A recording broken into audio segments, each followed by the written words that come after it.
stock, crypto, credit moves. I'm back again, YouTube. Today I wanted to just go over the basics of a credit report. I'm just using something that most people are familiar with, which is Credit Karma. So this is my personal credit report. So I'm not putting out any clients' information or anything like that. This is simply mine, and I'm just going over the basics and what actually stops a lot of credit scores uh, from progressing from the to mid sixes, even into the mid sevens. There's a few things that keep a lot of credit scores from increasing. So let's go into this report.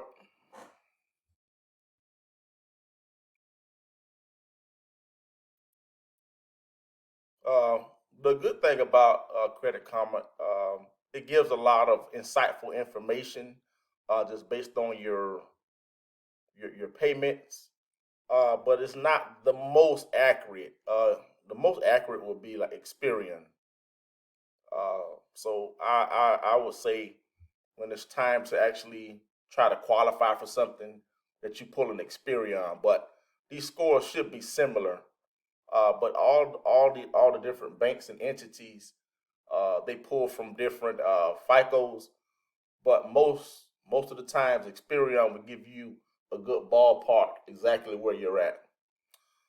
So this is saying that by paying down this card, I guess my score could increase even more. So I have a city balance of 2613. I always recommend keeping your payments on each credit card under 7%. You want to keep your utilization on each card under control. That's the biggest area, in my opinion, that stops a lot of scores from increasing. A lot of people don't realize that it's not 7% of your credit usage overall, it's 7% per credit card. So each credit card, you need to keep your utilization under 7%. So let's just start here since I've already started talking about it. It's the second most important thing, but since I started talking about it, I'll just go ahead and start here. So it's showing that I'm using 1% of my credit card utilization. So I'm using 3,000 out of 300,000 total, and it's just saying that that's a great job. Uh, I like to keep my utilization under 5%, but definitely I would recommend 7.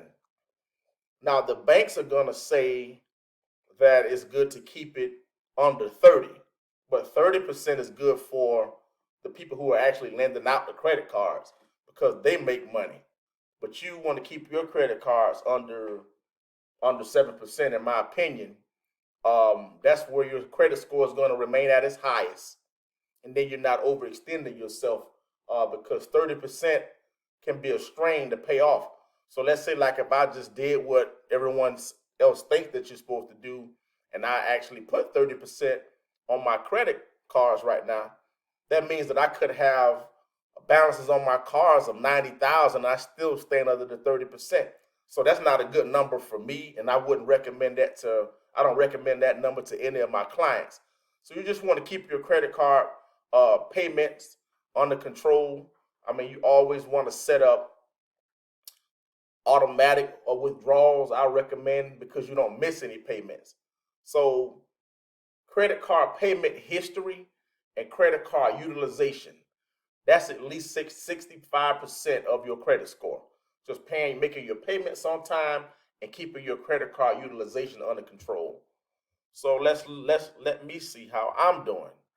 Um, I recently charged something on this card, so my utilization is a little higher, which I'll knock down pretty fast. So so I'm 19% on one.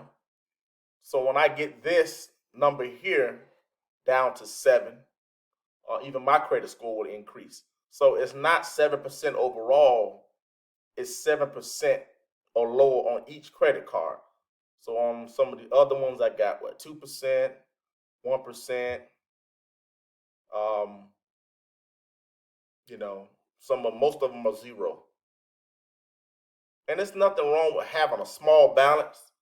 It's actually a good thing because when you don't have a balance on a credit card for a long period of time, that history may stop reporting temporarily until you actually charge something, and then that actually stimulates that trade line. So I recommend leaving a little something on it, but just try to get in the habit of paying your balances off like every month, and that'll actually keep your credit score at its highest just by being able to do that.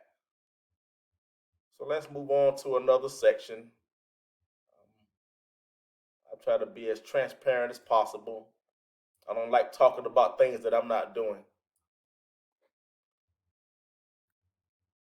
Let's go back. What we got here?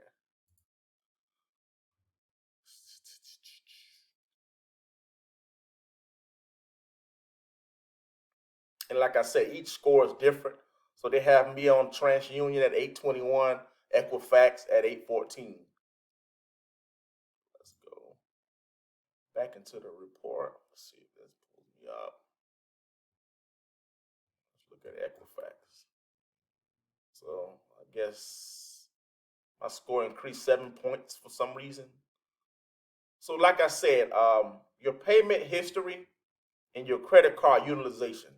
Those are the areas that you definitely um, want to focus on.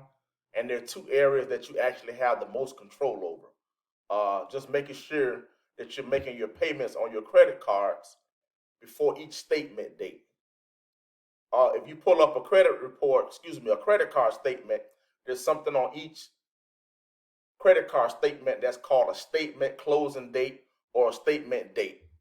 That's the date that the information on each credit card is reported to the bureaus. So you want to make sure you pay that balance off at least a week before the statement date, so the information you have is actually updated each month.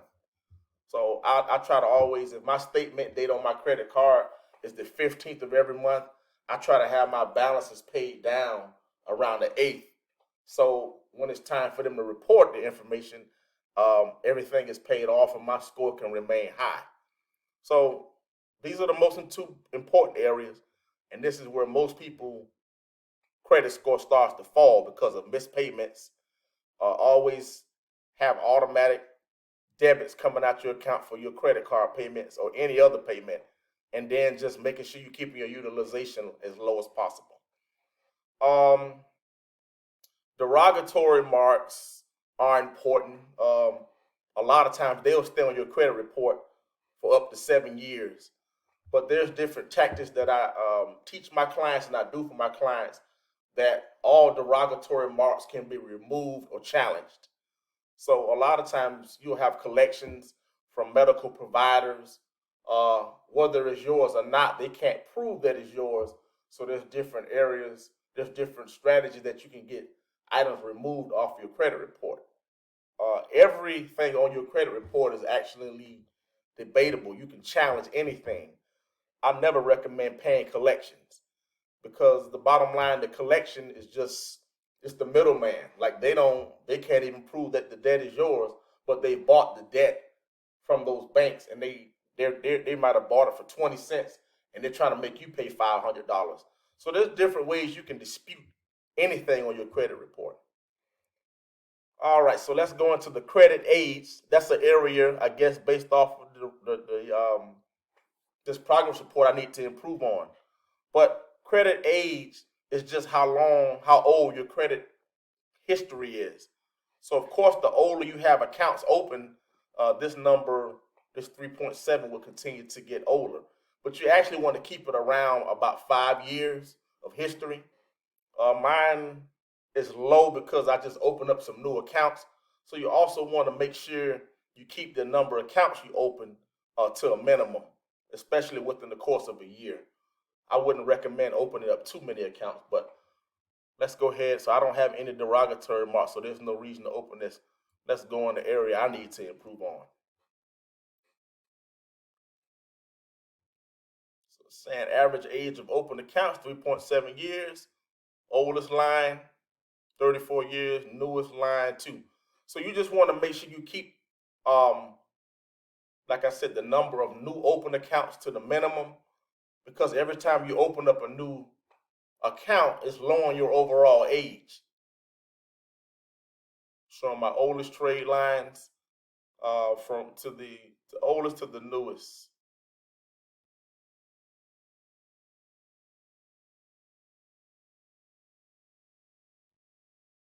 That's pretty straightforward.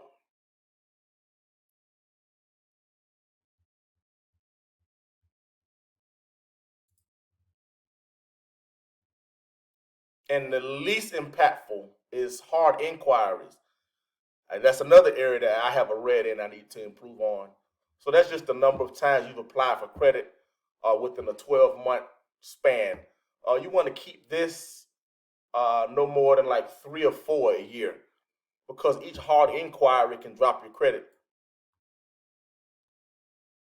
So it's pretty much saying hard inquiries from things like credit application can stay on your profile up to 2 years, but they effectively fade over time. So the newer hard inquiries actually deem your score, and your score can actually drop. But it's pretty much saying here they're temporary dings to your credit report.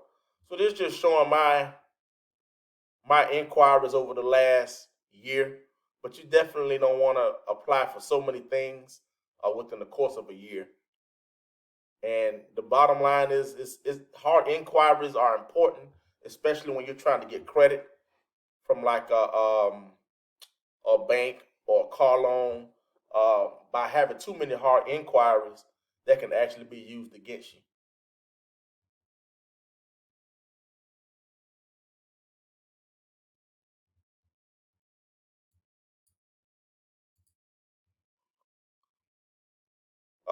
So that's pretty much where I want to stop there for the day. I'm not your financial advisor. I'm just sharing what I do. I would love to have you subscribe. Until next time, signing off.